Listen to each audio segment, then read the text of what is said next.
Langsung aja, langsung nama.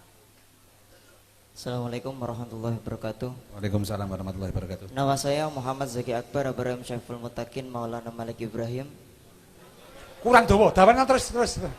Engko berbane ben kuburan ngono. Saya berasal dari Alas Dowo Dugusti, Pati. Saya cuma ingin gini. Tadi kita semua membahas tentang problem di sini adalah mungkin kalau bisa saya katakan adalah kita itu lolos di madep mantep Kang Purbowaseso, kemudian kita itu tidak bisa makak babakan Hawa Songo. Itu yang pertama. Kemudian di era sosmed yang seperti ini kita selalu menghujat, artinya kita merasa bahwa kita kritis padahal kita hanya menghujat. Bayangkan saja teman-teman, Isaac Newton itu ketika dijatuhi apel dia cuma miso, tak asui. Apa yang ada bayangkan? Jadi yang muncul itu bukan menghujat kita terhadap sesuatu, tapi sifat kritis kita untuk membuktikan bahwa itu benar atau salah, atau mengulik-ulik tentang kebenaran. Kemudian di sosmed itu kan kita melihat bahwa itu adalah sebuah berita yang ambigu. Kalau di psikologi ada yang namanya TAT, Thematic Appreciation Test. Jadi kita melihat sesuatu, gambar ambigu, kemudian kita mempersepsi sesuatu, dan biasanya kita melihat atau persepsi itu dengan kepribadian kita. Misal, kalau hanya saya gini, ada gambar seperti ini, kita bisa mengatakan bahwa dia lelah atau dia depresi, tergantung sesuai apa yang dia rasakan. Yang ingin saya tanyakan di sini adalah apa yang mendasari manusia? Dia tidak mau kritis terhadap sesuatu, atau dia Dia melihat sesuatu itu hanya sekedar itu adalah bungkus. Apa yang mendasari? Kemudian kalau sebuah permasalahan itu sebab akibat, bukankah sebab itu bisa menjadikan akibat yang lain kemudian menimbulkan sebab yang baru? Dan yang saya pertanyakan adalah apa parameter untuk menentukan akar dari sebuah permasalahan? Terima kasih. Assalamualaikum warahmatullahi wabarakatuh. Assalamualaikum warahmatullahi wabarakatuh. Perkenalkan, nama saya Syifaul Anam. Saya dari Margorejo Dewi Kudus. Di sini kan tadi menjelaskan tentang Ivan Pavlov, menceritakan tentang teorinya konsep dari kita dibiasakan untuk terbiasa dalam suatu hal. Terus kalau seandainya kita keluar dari konsep tersebut dalam konteks negatif, itu bagaimana caranya dan kapan kita harus menjadi individu diri kita sendiri. Terima kasih.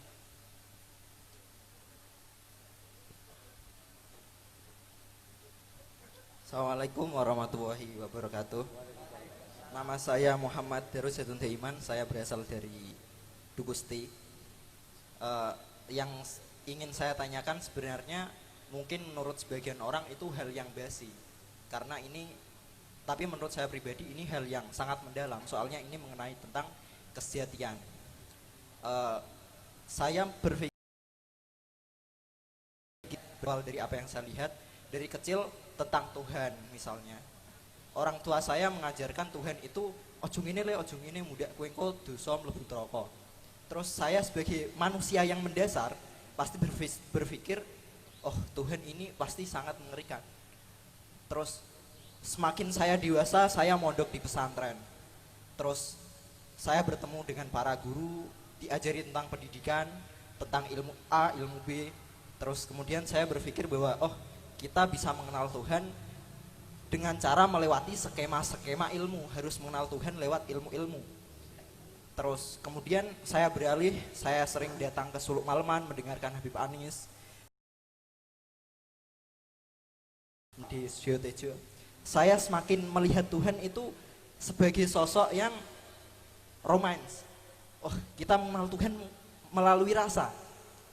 Tapi apalah daya jika judul pada malam hari ini sangat menggetarkan hati saya, karena ini mengenai kesejatian, bukan hal yang mudah. Mungkin bisa jadi apa yang diutarakan oleh Bib Anis atau tokoh yang ada di sini itu juga buih gitu.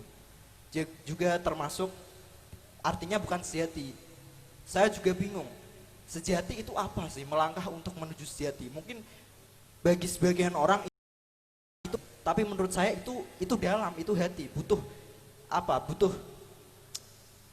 pengalaman pribadi atau kesunyian lah, butuh kesunyian untuk mencapai itu.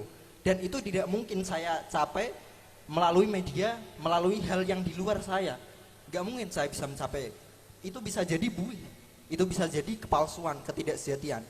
Yang saya bingung gitu. Mungkin nanti bisa dijelaskan lebih lanjut, lebih detail biar saya nggak bingung. Mungkin segitu saja dari saya. Terima kasih. Assalamualaikum warahmatullahi wabarakatuh. Waalaikumsalam warahmatullahi wabarakatuh. Ya, Mbah, awakmu dhisik, Mbah. Soalnya awakmu kan mengejar jam 1. Jadi harus dihabiskan. Hah? Salah satu pilih aja atau semuanya Anda jawab. Gung, belum nyambung. Jadi gini, teman-teman, sebelum saya untuk ke kiai-kiai kita ini dan dosen, padha-padha dosen kabeh telu-telune kiai kabeh dosen kabeh. Jadi yang perlu kita bicarakan tentang kesejatian sebenarnya kan sederhana saja. Ini menyangkut kalau ada buku yang kontroversial tapi bestseller Sapien ini ya. Itu kan tentang proses bagaimana manusia, tapi itu kan itu juga donni. Itu juga donni. Artinya gini, bahwa manusia ini untuk melepaskan paradoks loncat ke dimensi kesekian. Katakanlah kalau paradok itu 2 dimensi, dimensi ketiganya. Maka dia mengatasi itu. Anda ini kan yakin bahwa butuh makan. Tapi Anda nggak bisa makan, nggak bisa kenyang kalau tangan Anda nggak bergerak, nggak obah nih cara Jawa. Bisakah Anda kenyang tanpa obah? Bisa. Dan itu, tapi tadi seperti tadi, Anda diam tadi.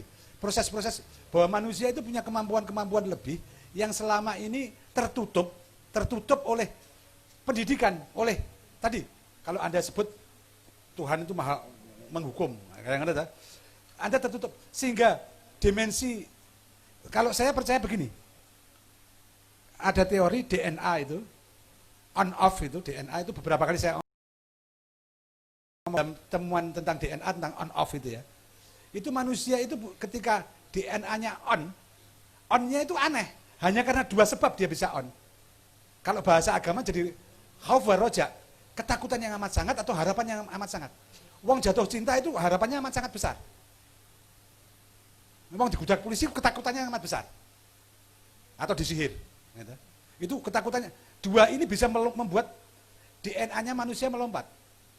On. Contohnya, dan ini secara akademis diakui. Ketika Anda dikejar anjing atau dikejar orang, Anda bisa melakukan tindakan yang di luar kemampuan Anda sehari-hari. Anda bisa meloncat tembok 5 meter misalnya. Dan itu apakah itu bukan Anda? Itu Anda. Itu DNA selama ini, kemampuan Anda yang selama ini pasif. Pertanyaannya kenapa pasif? Karena Anda dibuat yakin oleh citra-citra yang dikembangkan di lingkungan sosial, bahwa Anda nggak mampu, nggak bisa itu. Tak kayak contoh nih, wong sing ngawur, dalam tentek ikon tahu nulis ngawur, tapi benar gue. Dan beberapa kiai itu ngomong tentang ngawur. Loh mbah kok sakit ngeten lagi ngawur kok. Ngawur sing diijabahi Gusti Allah. Jadi ketika Anda ngawur itu Anda out of the box. Kemampuan Anda menjadi luas. Anda bisa menulis sesuatu yang kalau Anda pakai disiplin itu nggak akan ketemu karena Anda terjebak oleh batasan-batasan. Sekarang saya tanya, 14 abad agama berkembang, tapi ojo terjemahan ekstrim ya. Kalau ekstrim dianggap edanisan aku. 14 agama, apakah masih berlaku sampai sekarang? Tidak. Tafsirnya loh ya. Harusnya setiap generasi, setiap 100 tahun itu ada tafsir baru. Itu yang ketika menjadi mayoritas orang mencari kemapanan. Hanya menjaga kemapanan, tidak menjaga pertumbuhan. Setiap 100 tahun harus ada tadabbur baru. Bukan menafikan yang lama, tapi mengolah yang lama untuk konteks yang selalu aktual. Itu nek nggone Syiah, saya bukan Syiah. Itu ora apa-apa. Aku Syiah Nabi kok. Syiah kan artinya pengikut. Jadi sampai ada setiap masa itu ada ayatullah a'dzam.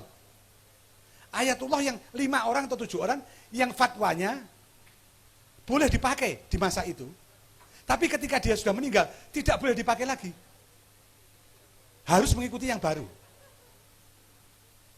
Kenapa? Karena ada putaran aktualitas terus. Walaupun prakteknya tidak se ekstrim. Dan itu, aku tahu moco itu usulnya itu dari orang-orang ahli sunnah. Pemikiran itu lahir dari para pemikir ahli sunnah, tapi dipakai oleh kalangan Syiah sekarang. Ahli sunnahnya malah nggak pakai.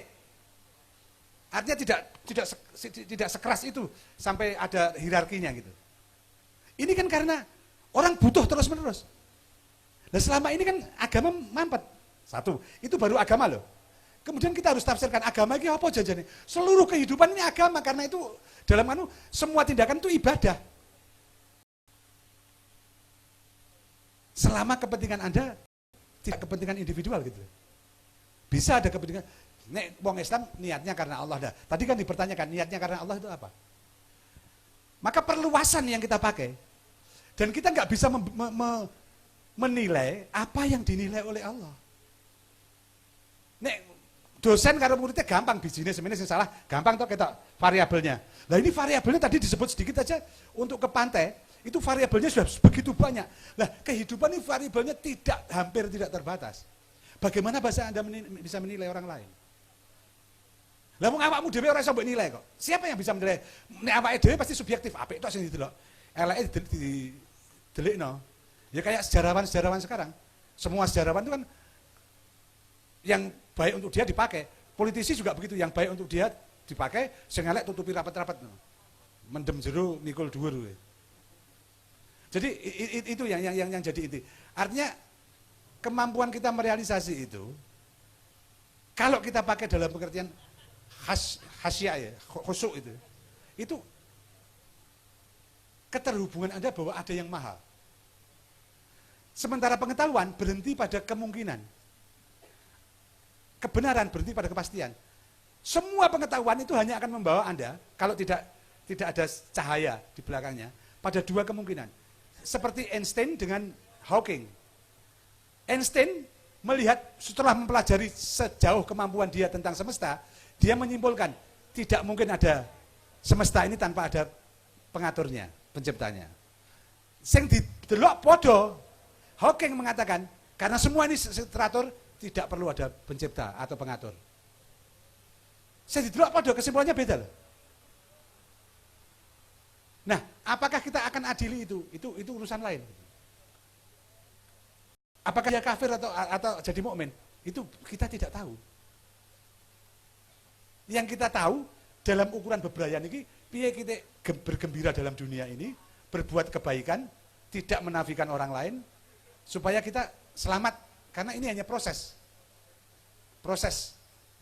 kehidupan yang akan berlanjut lebih jauh gitu. Mbah, sudah ada jawaban?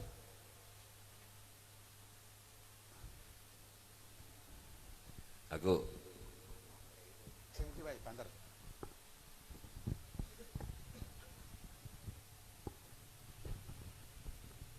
apa ya? Aku tengah aja ketok. Jati ku nek gak salah bahasa Sanskrit, nanti bisa dicek Sanskerta. Nek gak salah artinya urip. Jadi embuh kenapa kayu itu jadi kayu jati, terus kayu nang Jawa dadi koyun, dadi kayun, dadi urip, hayat. Jadi mungkin yang disebut sejati mungkin asal-asalnya adalah ya hidup itu sendiri. Jadi gak usah digoleki.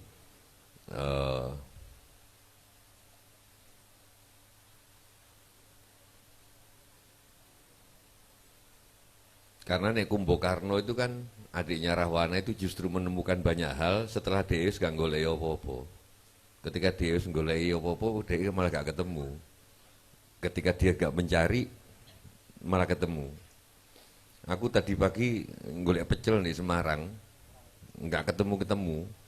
Terus tiba-tiba ya wis nek ngono mangan soto ae wis. Balik maneh nang ndi? Karo Pak Ilyas. Ning ngono muter maneh. Begitu muter tiba-tiba nengok nang kiri om dodol pecel. Pas aku nggak golek pecel, aku kan golek soto sing arep balik maneh mau, tiba ketemu pecel. Uripan kadang-kadang ngono. Hah? ya kaya ngono. Nek sing dikandakno Habib tadi ya nek kowe arep iku ya kudu golek mangan, nek arep mangan ya gak apa-apa karena kan jari ulama-ulama iki hidup ini ada dua, ada alam asbab sama alam makom tajrid. Nek awakmu ndek makom asbab ya jari ulama-ulama yang dhisik ya kowe kudu megawe nek arep mangan. Nek arep kawin ya kudu mbok pakani. Soalnya kudu ono sebabe, tapi ada orang-orang yang hidupnya enggak ada sebab, ngono lho. Jari ini gangguane setan apa iblis? Nang surga iku, nang Adam iku. Iblis. Jari ini gangguane iblis iku lah kon mangan buah kuldi ngono kan? Ngono kan? Nek kanggo Sujotejo gak berlaku iku. Gak ngono. Mosok dimengi-mengi buah turji ngono. Mbok bayanganku dhewe urip nang surga apa ya ono ngono lho. Terus dipanasi. Dam-dam kowe iki nang kene kok enak. Apa sing mbok karepno kowe? Ono urip sing iki namanya alam tajrid. Kowe makome gak nang alam tajrid ngono. Kowe makome nang alam asbab. Kowe nek arep mangan kudu golek sik. Wah enak akeh tantangane ngono. Dadi kudu luwih dhuwur urip nek buah kuldi kan simbol. Mosok ngono tok. Padha ae kowe duwe dhuwit terus nggawe madrasah. Nek engko diganggu makome jarine karo iblis apa setan aku gak ngerti. Sampeyan mosok duwe dhuwit mung nggawe madrasah tok ya. Sampeyan gak ngono, sampeyan kudu iso ngajar. Wah, ndak iso ngajar pisan ngono lho. Dadi dhek gak ngerti bahwa dhek wis makome wong liya. Gak ngerti urip nang alam asbab apa alam tajrid, aku gak ngerti.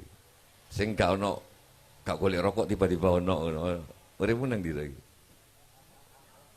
Alam asbab. Dadi nek arep golek bawuk golek sik ngono. Gak tiba-tiba cemepak mekangkang nang lho, iso ae lho. Lah koyo sing pecel mau apa iku coba? Aku gak golek, begitu tak golek tapi Kumbo Karno hidupnya begitu dan soal buih aku gak iso jawab kabeh. Rama itu sebetulnya buihnya, Wisnu itu samudra, Rama itu titisan itu buih. Jadi kenapa kok Sinta itu kadang-kadang agak iki jane duduk Wisnu, Rama itu duduk titisan Wisnu, dewa pemelihara semesta. Karena Wisnu samudra dan Rama itu cuman buih. Dan buih itu bukan samudra, karena bisa menghilang, bisa ini.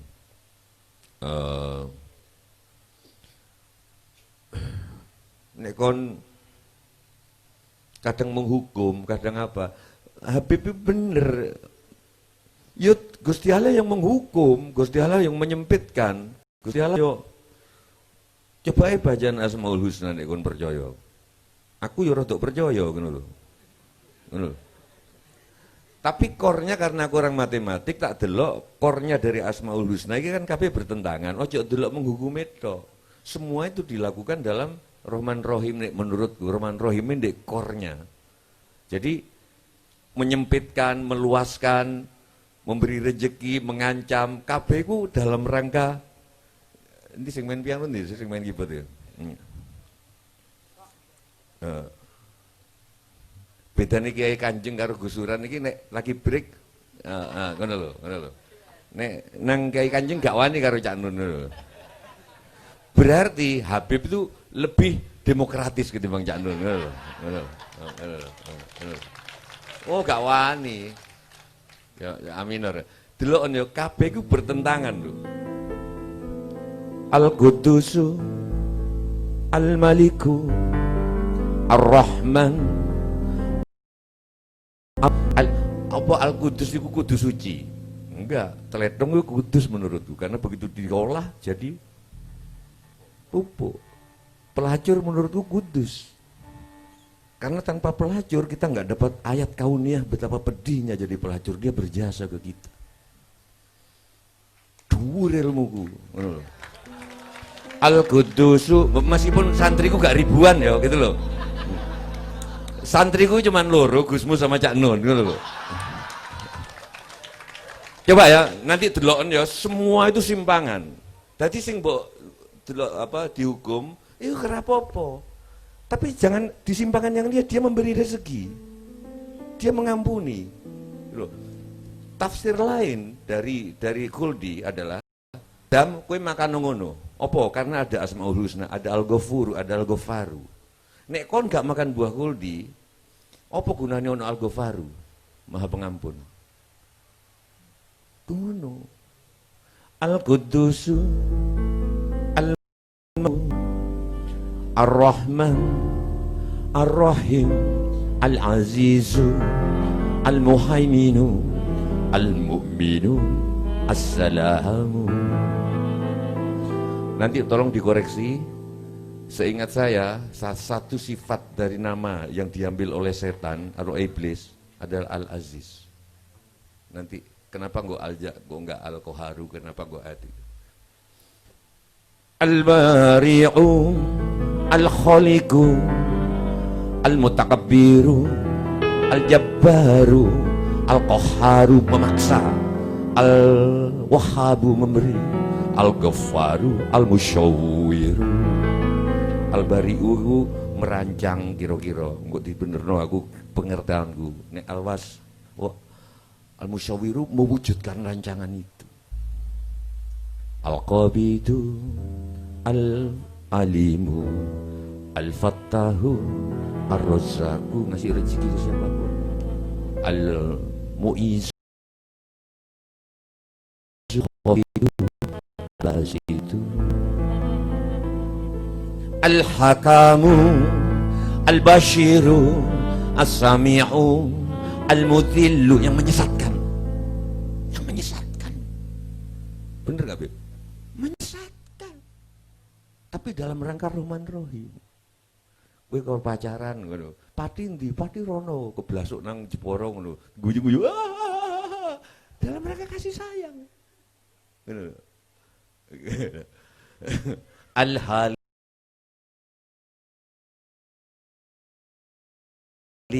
Al-Adlu Al-Aliyu Asyakur Al-Ghafuru. Jadi ini guruku, Al-Ghafaru itu mengampuni, tolong dikoreksi. Tapi Al-Ghafuru sebelum kamu minta maaf sudah diampuni. Ya apa coba? Njanjuk ya kan? Loh iya. Al-Ghafaru memberi maaf setelah minta maaf. Nggak tahu dikoreksi, Beb. Al-Ghafuru kon durung cangkemmu durung njaluk ngapura wis di ngapura. Ya apa? Diteruske ora? Al-Aliyu Asyakur Al-Ghafuru Al-Azimu Al-Hasibu Al-Muqidu Al-Hafizu Al-Karim Al-Mujibu Al-Raqibu Al-Karimu Al-Jalilu Al-Majidu Al-Wadudu, mencintaimu. Al-Hakimu Al-Wasi'u, meluaskan. Al-Wakilu Asyhaku Asyahidu Al-Ba'ithu.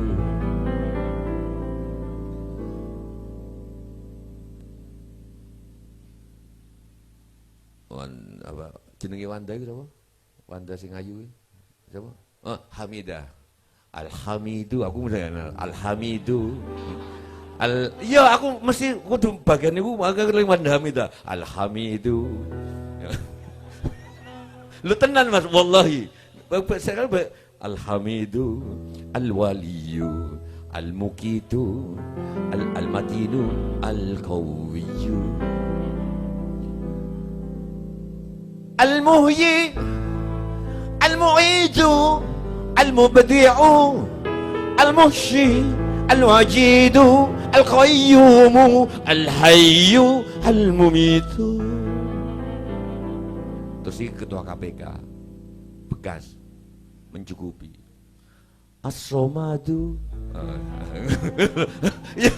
Ya kan Somad ya, Abraham Somad. As-Somadu Al-Ahadu, Al-Wahidu Gus Dur, Al-Wahidu, Al-Majidu, Al-Muqaddimu yang membuka, Al-Muakhiru yang mengakhiri, Al-Muqtadiru, Al-Qadiru, sing lembut-lembut, Al-Batinu, Al-Zahiru, Al-Awwalu, Al-Akhiru,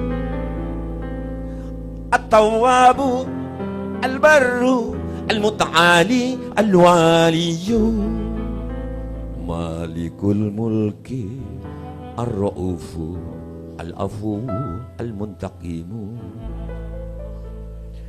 Al-Ghaniyu, Al-Jami'u, Al-Muqsitu, Al-Warithu,